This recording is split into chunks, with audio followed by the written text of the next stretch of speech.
وهتشوف كمان وهي سعيده بكده.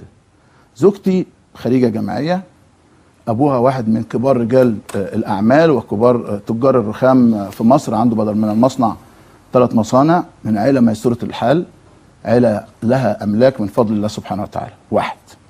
بنت الكبيره هند خريجه MSA اعلام، امتياز مع مرتبه الشرف، بتشتغل معايا مخرجه، بتاخد مرتب بسم الله ما شاء الله.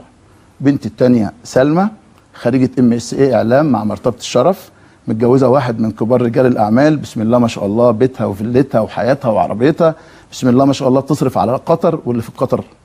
وبنت هند تصرف على قطر واللي في قطر، ومراتي تصرف على قطر واللي في قطر، وانا اصرف على قطر واللي في قطر.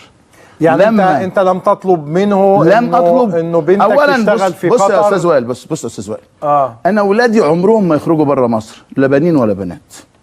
زوجتي عمرها ما تخرج بره مصر، زوجتي عمرها ما اشتغلت. نمره 2، انا واحد من الناس وبكل فخر مواقفي معروفه، وطلعت بمظاهرات ضد الاخوان، العريان باطل والاخوان باطل ومرسي باطل والشاطر باطل امام الاتحاديه مرتين. انا احمد شوبير بيقود مظاهره فيها 5000 واحد، فيها لعيبه كوره من الاهلي ومن الزمالك وغيرهم من اللاعبين، ده في عز ما مرسي كان رئيسا لجمهوريه مصر العربيه.